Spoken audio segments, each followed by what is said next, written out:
few of you might have questions if you hung in, and it's great. I can stick around and answer them. Thanks for sticking around. Sean Garrett, Cars on the News.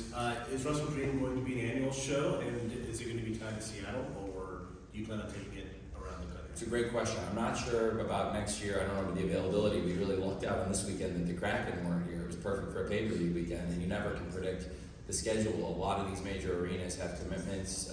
Sometimes, there could be NHL or NBA, and this time of the year with preseason getting going, that's something to consider.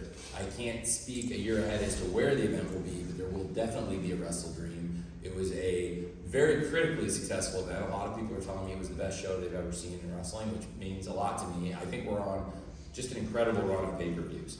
Since Collision started, we have done 4 straight pay-per-views that I feel are all classics. And I really believe the TV has also gotten better, and in turn the pay-per-view has gotten better, because with 5 hours of television, you can do so much more storytelling. You can build so many more stars, have so many more great matches, great segments, great characters. You can develop a pay-per-view so much better with 5 hours of television than you can with 3. So for so long, we had 2 hours to do everything. And I think we were doing great stuff. We added a 3rd hour, and it really felt like we stepped up in 2021, right around when Rampage came in, but the roster kept getting bigger, the star power has continued to grow, and I felt it was really challenging to build these pay-per-views, tell all the stories in AEW in 3 hours of TV. So the addition of Collision came at a great time. And since Collision started in the summer, this past June, we've done 4 pay-per-views.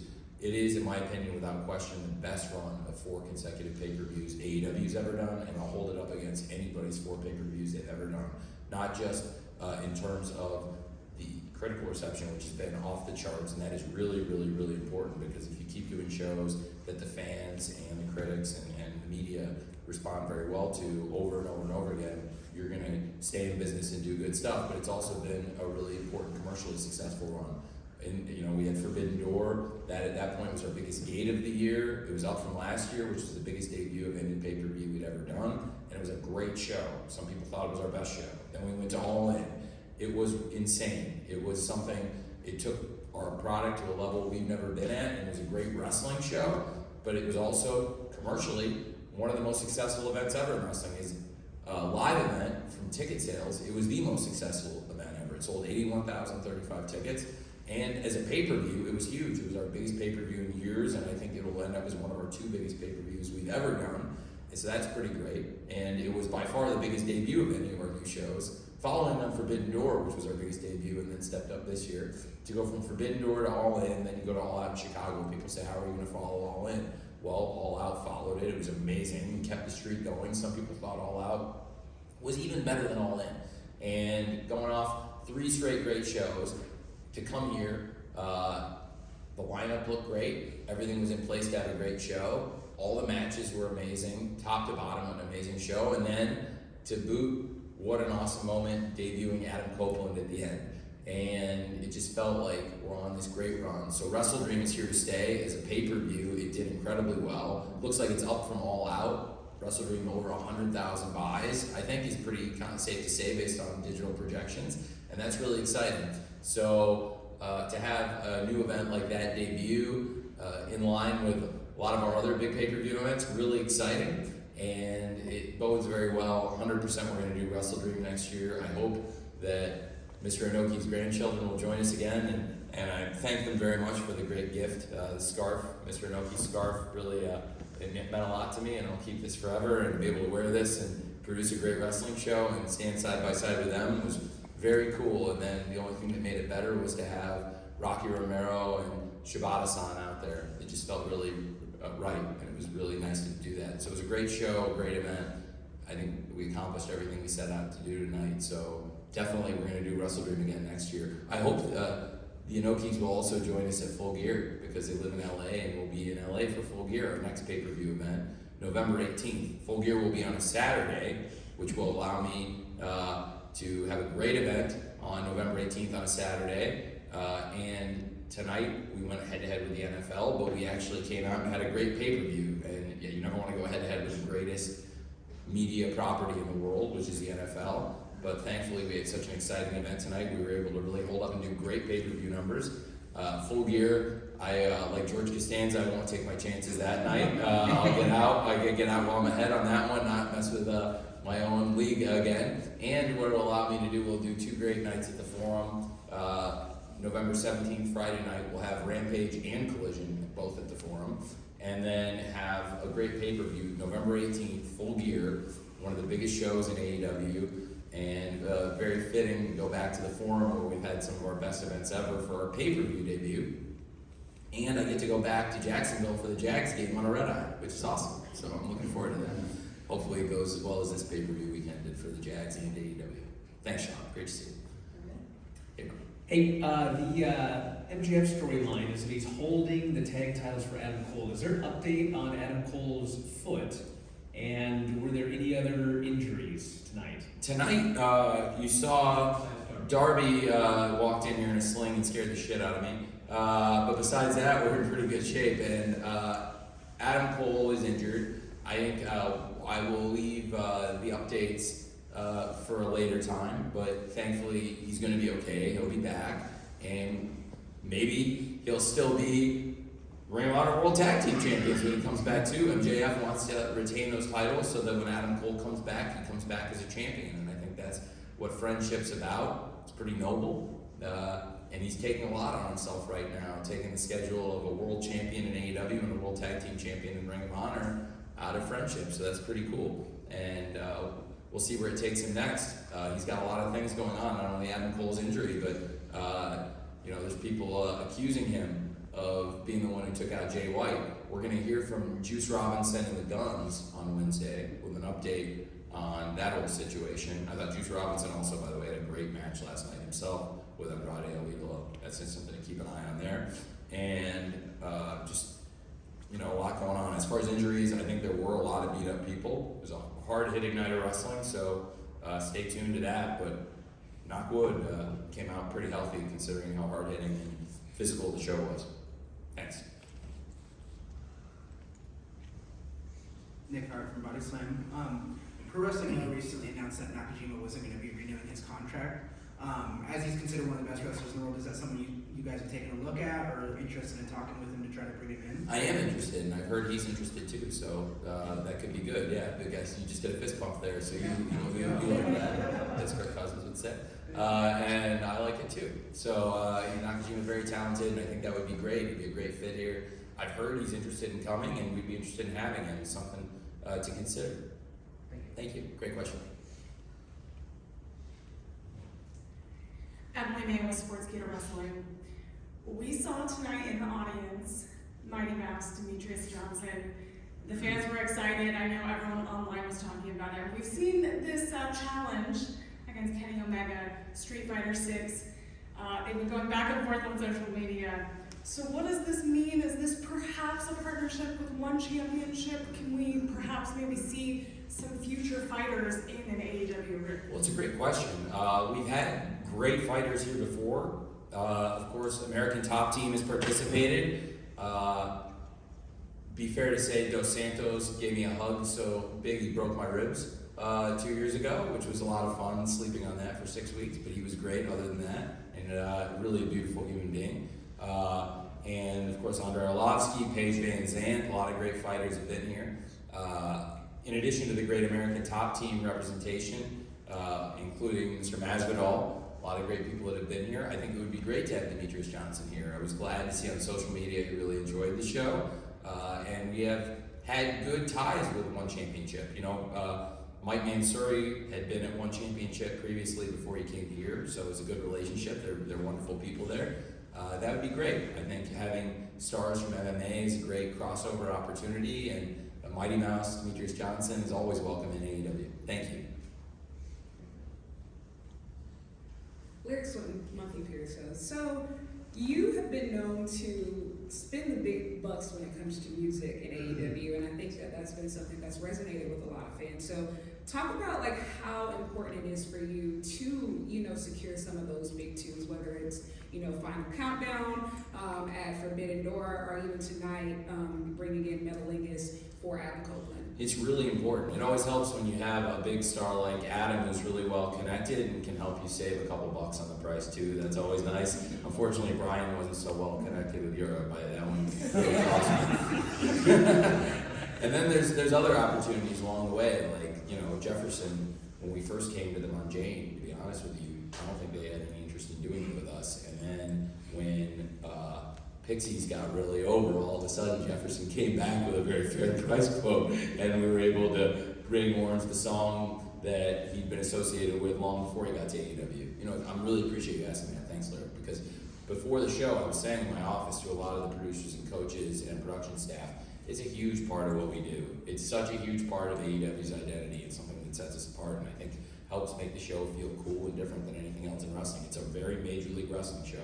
We do shows in front of big arenas and now even a packed stadium in Wembley and play very identifiable music. We have really cool songs that are original songs, some of them like from AEW ourselves internally. Adam Cole's a great example of that. There are a lot of great examples of songs that Mikey Ruckus and the team put together, and then there's people that come in with music that's still relatively original. You know, like Darby Allin, for example, that while it is a mainstream artist, it is a song that I think a lot of people identify with Darby.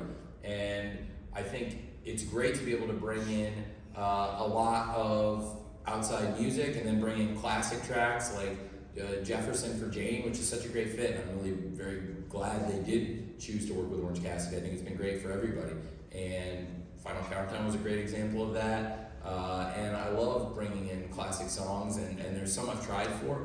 Probably the most important one we ever did, and the one that meant the most to me, was when we got Bull 55 by Tom Waits for the Brody Lee tribute. When I heard the song, I thought it was like a perfect song, and he was in a bad way.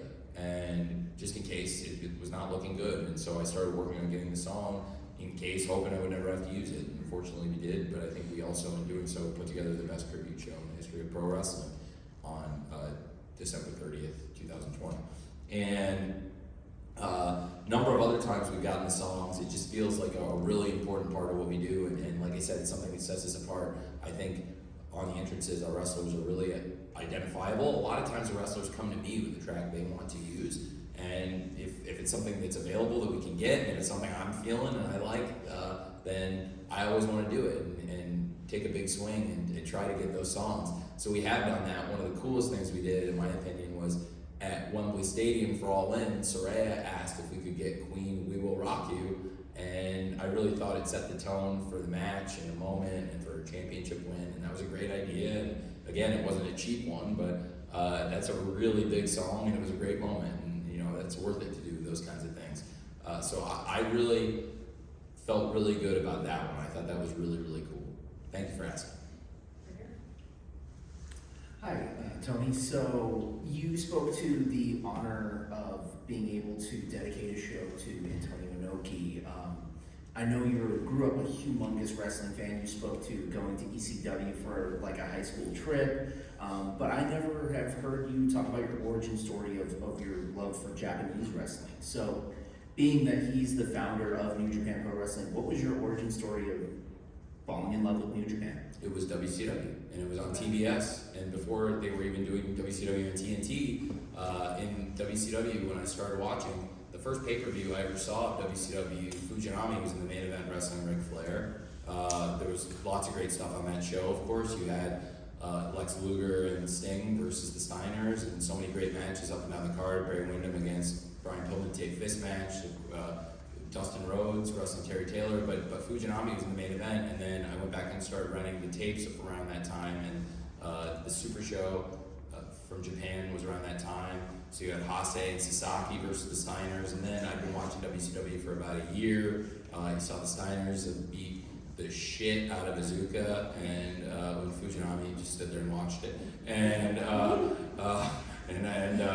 so many great matches, but I really became fascinated. And then Bill Watts brought in Hashimoto also, and then you had Dr. Death, Steve Williams, and Terry Gordy coming around that time, and they had a great history in Japan. So I was really interested in it, and Pro Wrestling Illustrated covered it.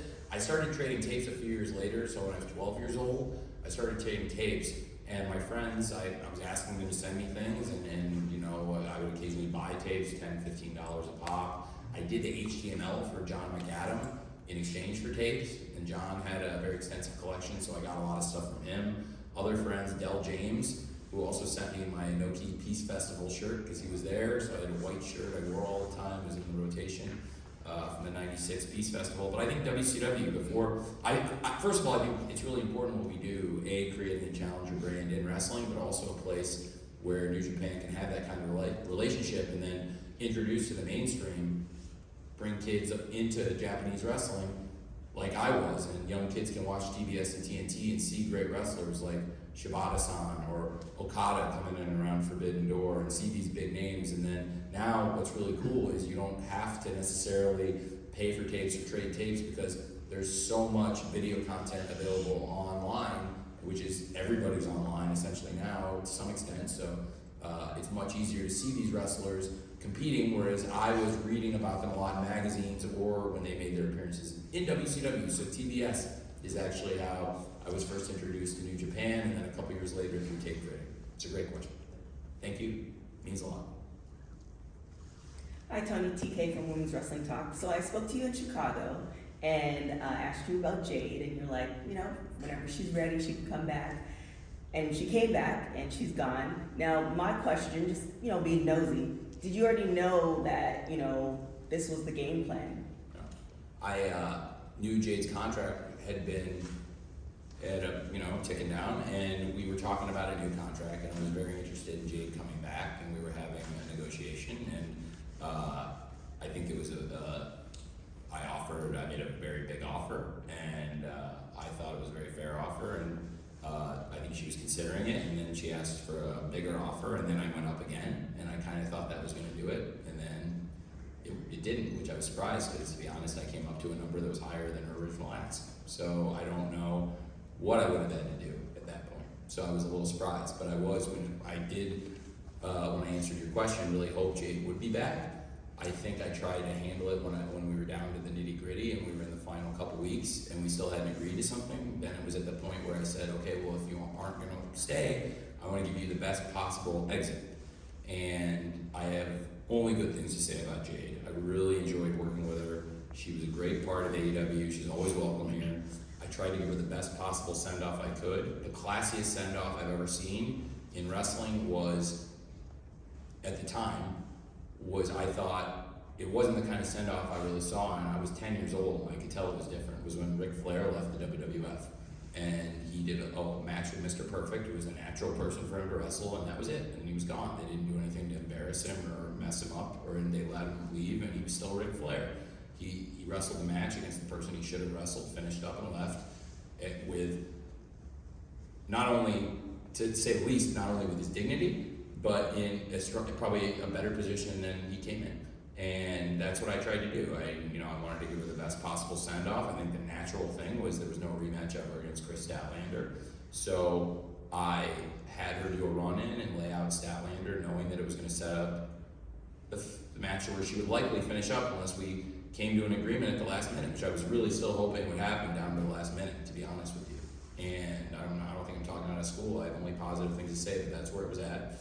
So I thought I had a pretty good plan at that point, that, if this is it, that's where we'll finish up. When she did the segment where she returned on Collision to set up her final match the following week on Rampage against Chris Statlander in the main event, she did the run-in, and Tony Schiavone came up to the desk, tapped on my monitor and said, "You're a classy guy, boss." And I think he meant it. That was a classy way to send her off. And I try to make this a great home for wrestlers, and I want people to see whether you're coming in or coming out. We're going to treat you well, and I really respect and value Jade, so I wanted to give her a good send-off. And like I said, I wish her the best, and she'd always be welcome back if she wanted to come back. Thanks. Couple more questions? Over here, Tom. Oh, geez. Oh, sorry. I was looking. Oh, you saw that was a good misdirection. Ben from Sock Wrestling. Adam! I had a question about the setup for TSN Plus as far as like Collision and Rampage go in Canada. How satisfied are you with that? And do you want them to be on TSN proper at some point? It's a great question. I think that's something we definitely are looking at, and I love TSN. They've got a great history in the wrestling business. I would love to make the shows as widely available as possible, and certainly I think that's a solution for the Canadian fans they would all like to see. So yeah, I think it's a great question. I would hope that's the case. Thanks for asking. Okay, hey Mark. Hey, Tony.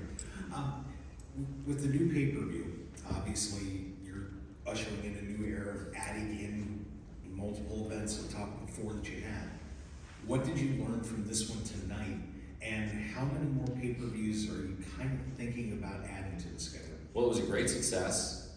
I think this show was not only one of the best wrestling shows we've done, and the content was great, but it was a very successful show, a very profitable show, and that's why you do more pay-per-views, so they'll make money and help the company. I think the company is far better off right now as I sit here than it was yesterday.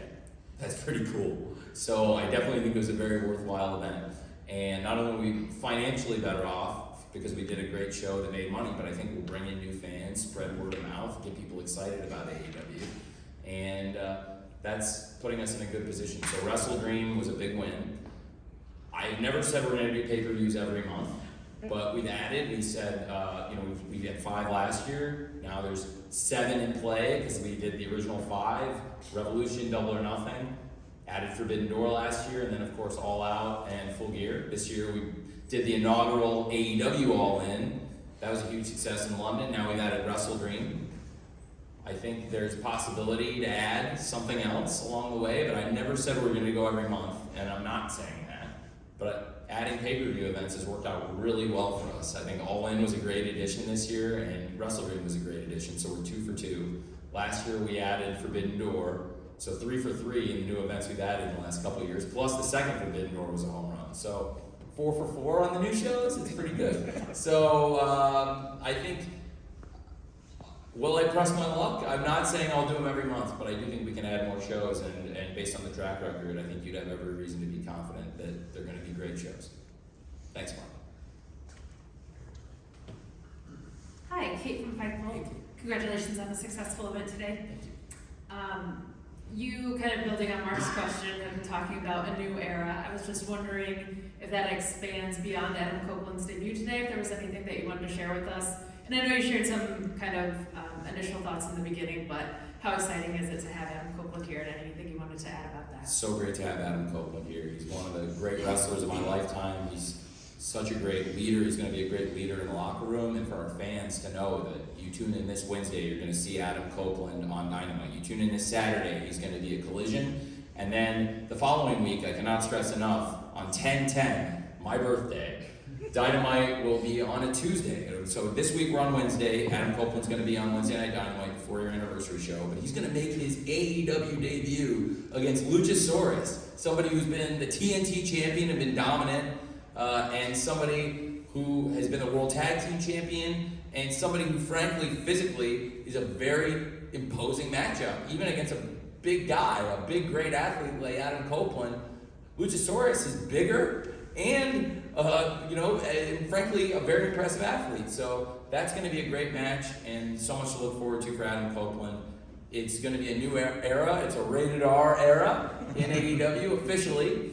And yeah, there's going to be a lot of other new things to look forward to. There's so many great wrestlers, all the people that participated on this card. Toni Storm, I think, is doing some of the best wrestling in AEW, some of the best character presentation, is one of my favorite wrestlers, one of my favorite people. She's actually back visiting her family right now. That's why she's not here. Otherwise, Toni Storm would have been a very good candidate to be on this pay-per-view or any show I do. I think it's people have noticed that she came in. I really like booking Toni Storm in matches and promos. She's only getting better and better and better. I can't wait till she's back because I have a lot of interesting plans and a lot of things I want to do with Toni Storm. She's fucking awesome. And there's a lot of other people in the company that are doing a great job right now, top to bottom, people that were on the pay-per-view tonight, and then people that, whether they've been on Dynamite, Rampage, Collision, or even people on Ring of Honor trying to work their way up, or just people on Ring of Honor that are top stars, because right now Ring of Honor's got some of the best champions in wrestling. I just think there's so much exciting stuff happening, and I think that, yeah, it is a new era, and we're going to also try to keep doing what we've been doing, which is doing great pay-per-views, because we're just on an insane run, thanks to all of you giving us this opportunity and being here. It means a lot that you would come to Seattle, that you would all stay to midnight Pacific time and sit through these great interviews and give me a chance to talk about an event that meant a lot to me personally. Tonight's WrestleDream show. This is so cool to wear the scarf of Antonio Inoki, given to me by the grandchildren of Antonio Inoki, and that they had a great time, and that I think they're going to come back, and that they thought this was a good tribute to him. That is about as cool as anything, and everything else. Everything else was just an amazing blessing. I mean, from start to finish, this is just one of the greatest nights I've ever been a part of, and we've had some great times here, I think. And I'm just very grateful to all of you. Thank you for being here. Thank you for covering this. Thanks everyone watching tonight. And I'll see you Wednesday for 4-year anniversary of AEW Dynamite. Thank you.